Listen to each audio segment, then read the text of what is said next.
Right, appreciate you joining us, Sanjeev Onyal, with your perspective and your projections.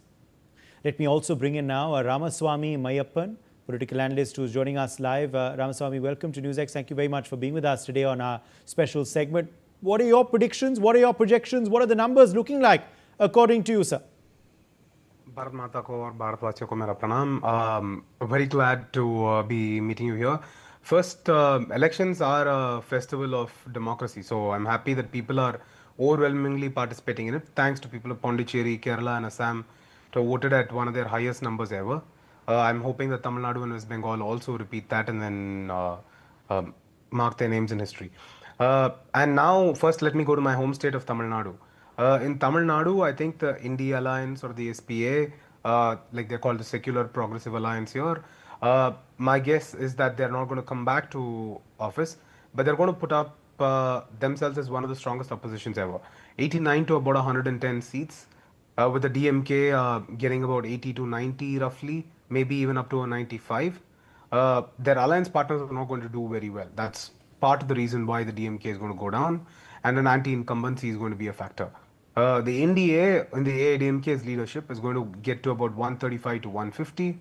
The BJP of that is going to probably get to double digits for the first time ever.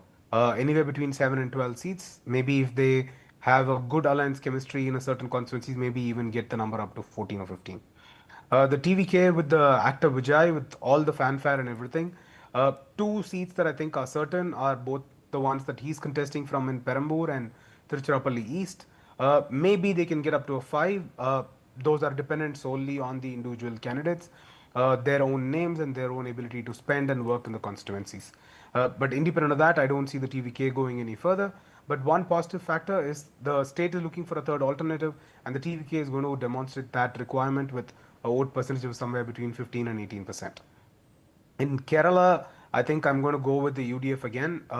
Post the exit poll thought process and everything, I think the UDF is possible to even get up to 80, 85. The LDF may be somewhere around 60 to 64. The BJP is going to put up one of the strongest shows, anywhere between 2 and 5. Considerably increase their vote percentage and keep to it about 15 to 17%. And if you look at West Bengal, I think Trinamool Congress will come back to office with about 150 to 170 seats. The BJP will put up one of its strongest fights, but I still think they'd be marginally behind and maybe anywhere between 125 and 135. The left and the Congress, I may not give them to be a 0 because individual people like Adhir Ranjan Chaudhary and a few others in the CPI have their own individual names and work in the constituencies that will help them. So I think somewhere between a 4 and an 8 is possible, but this should not be taken as benefit for the Congress or the CPI. It's solely up to the individuals, their performance, their familiarity in the local constituency. Yes. Also, it's a very interesting projection that you're giving for Tamil Nadu in particular, and I want to ask you a follow-up question on that. But any projection you have for Puducherry before that? Yes, Puducherry, I'm quite certain that the BJP-led NDA alliance is going to come back. Okay. Mr. Rangaswamy, the chief minister there, has a very good reputation among the public. The smallest of kids to the oldest of the people there have a good reputation. I think they will comfortably get to anywhere between 18 and 25 seats of the 30, and anyways, they have the nominees of 3, so they should be comfortably there. The TVK may not make a mark. The DMK and the Congress have caused a lot of confusion between themselves. There are same constituencies where the DMK and the Congress, though being in alliance, are competing against each other, or a breakaway from the Congress and the DMK competing. So that is going to cause a lot of the confusion. Otherwise, they may have put up a better fight. Okay, let me ask you then about Tamil Nadu once again. What do you believe is leading to this surprising projection that you're making? What is the single biggest X factor that is leading to this realignment that you're projecting? See, so single biggest X factor is split into two parts. Is it TVK? Is it TVK cutting into DMK Congress, or you believe anti-incumbency or something else? I think anti-incumbency is the primary factor, and I will say why the anti-incumbency. The anti-incumbency stems from multiple levels. First, from government servants. A lot of the government servants are unhappy with recruitment not happening properly, the jobs for scams, where people have paid money and not gotten jobs, or people have paid money and gotten jobs that they were not promised, or people have not gotten jobs despite being qualified and meritorious. And another factor is people who are currently serving, who have been serving under the pressures of the district secretaries of the DMK or someone of the ruling coalition, and of some ministers and of some senior bureaucrats who are in the pockets of the ministers.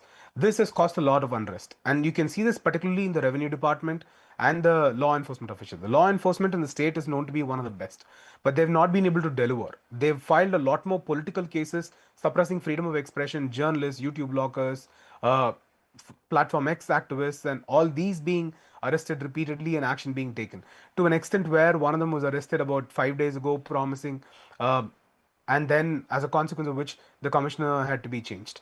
So factors like these have caused repeated issues, and this from Safai Karamcharis, school teachers, nurses, revenue department staff, all have gone on strikes repeated times over the last year, and none of these issues have been solved. They come back with the old pension scheme, but they have not provided a financial outlay. This, I think, is the single major factor. The TVK will play a role, but it's going to be very hard for people to guesstimate where TVK is going to draw votes from. It's going to be drawing votes from everyone, because a number like 15 to 18% where I predicted is going to be a large number. It can't be only from one party. It's got to be from across the board. But the major factor that he's going to be taking from is going to be from the DMK, because it's going to be the minority, the new neutral young voter. These factors are going to be a major factor that the DMK is not going to come back to power. Okay. Also, as far as the TVK is concerned, you're just giving them 2 to 5. Any particular reason for that? See, the candidate choice. Vijay has a huge fan following. It's for him to convert his fan following. In marketing terms, leads have to be converted to customers. He's not doing that by not actively campaigning, by not making clear policy is that he expresses out in public and clear promises that he's going to deliver on what. He's again come back with freebies that the other Dravidian parties have done. What he's claimed is that he's going to be an alternative. If he's an alternative, what is going to be his clear alternative? He's not communicated to the people. One. And two, the quality of candidates are very essential when a new party comes into the fray. Vijay himself, I said 2 seats, both Tiruchirappalli East and Perambur, is pretty much a lock set for him. But the other seats, the individual candidates will have to show to the local people of what they are made of. People, because their fans could come out and cast their vote in smaller numbers, maybe up to 5 to 7%. But the rest of the voters are informed. At the end of the day, unka roti, kapda, makan, they are all concerned about that. Okay. If their jobs, education, health and all these things are not taken care of, it doesn't matter how big a star you are. MGR, he came with a big fanfare, but he promised people delivery. The midday meal in the school system was made huge by him. The morning meal system was started by him as an experimental mechanism. He gave college scholarships which were bigger. He started the most number of arts and science and technical colleges in the state's history ever, from independence, 1947 all the way till today.